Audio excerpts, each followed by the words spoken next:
இந்த மன்றம்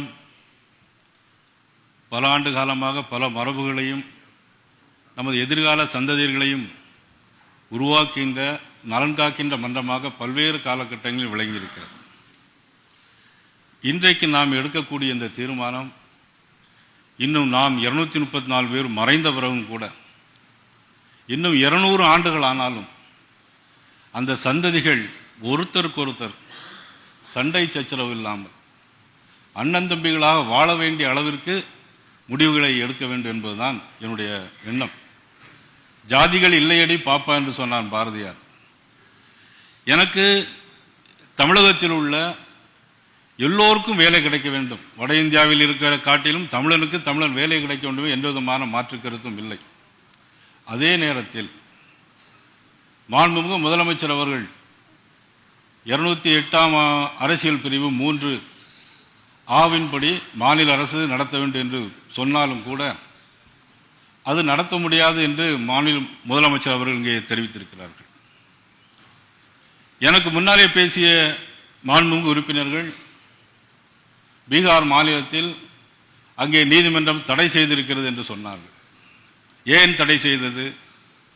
அங்கு உள்ள பாராளுமன்ற உறுப்பினர் அவர் சொன்னார், என்னுடைய ஊரிலே கணக்கெடுப்பு நடத்தவில்லை, இந்த கணக்கெடுப்பு நடத்தியதில் தவறு இருக்கிறது என்று சொன்னதன் அடிப்படையிலும் பல்வேறு குளறுபடிகள் நடந்ததின் காரணமாகத்தான் அந்த நீதிமன்றம் தடை செய்தது. 2011ஆம் ஆண்டு நமது உள்துறை அமைச்சராக இருந்த மாண்புமிகு ப. சிதம்பரம் அவர்கள் சொல்லியிருக்கிறார்கள், ஜாதிவாரி கணக்கெடுப்பை மாநில அரசாங்கம் தான் நடத்த வேண்டும் என்று அவர்கள் அன்றைக்கு சொல்லியிருக்கிறார்கள். ஜாதிவாரி கணக்கெடுப்பதில் எனக்கு எந்த விதமான மாற்று கருத்தும் இல்லை. இந்திய அரசு, பாரத அரசு மக்கள் தொகை கணக்கெடுப்பை நிச்சயமாக நடத்த வேண்டும், மாற்று கருத்து இல்லை. அதில் இந்த தீர்மானத்தை நாங்கள் ஆதரிக்கிறோம்.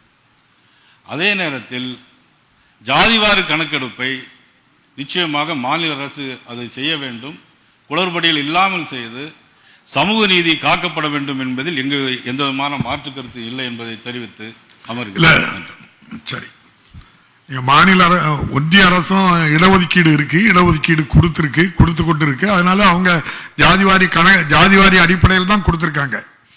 அதையும் மனதில் வச்சுக்கிடுங்க. மாண்புமிகு உறுப்பினர் செல்வபிரதங்க இப்போ மாண்புமிகு நான் சொல்லிடுறேன். இப்போ உதாரணத்துக்கு நம்ம ஈஸ்வரன் இருக்கிறாங்க, கொங்கு வேளாளர் கவுண்டர், ஜாதியை தயவு சொல்ல வேண்டிய சூழ்நிலை இருக்கிறது. இன்றைக்கு அவர் இங்கே பிசியில் இருக்கிறாங்க, மத்திய அரசுக்கு போகும்போது ஓபிசின்னு போயிடுறாங்க. அவங்க பாண்டிச்சேரிக்கு வரும்போது பார்த்தீங்கன்னா ஃபார்வர்ட் கம்யூனிட்டிக்கு வந்துடுறாங்க.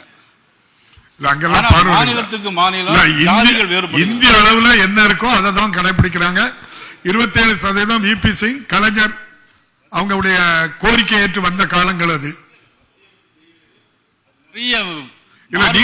நீங்க இதைத்தான் பேசணும். ஏற்கனவே அப்பவும் நீங்க அந்த விபி சிங் கொண்டு வந்ததை எதிர்த்ததுதான்.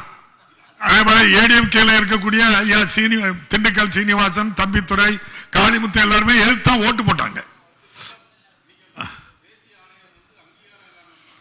அந்த அங்கீகாரம் இல்லாம இருக்க ராஜ்யசபால தோற்கடிச்சது யாரு? அன்னைக்கு இருந்து நமது திருச்சி சிவா அவர்கள் அன்னைக்கு தோற்கடிச்சாங்க. ஆக ஒவ்வொரு பழைய கருத்துக்களை பேசிக்கிட்டே போகக்கூடாது. இன்றைக்குள்ள தீர்மானம் என்னது? எதிர்கால சந்ததியினர்கள் ஒரு ஜாதி சண்டை இல்லாமல் ஒரு நல்ல சுமூகமான உறவுகளை இந்த மன்றம் எடுக்க வேண்டும். அதனால் மாநில அரசு எடுக்க வேண்டும். மத்திய அரசுக்கு பொறுப்பு இல்லாட்டி ஒட்டுமொத்தமா சொல்லாதுங்கிறக்காக சொல்றேன். மாண்புமிகு உறுப்பினர் செல்வபிரதங்க.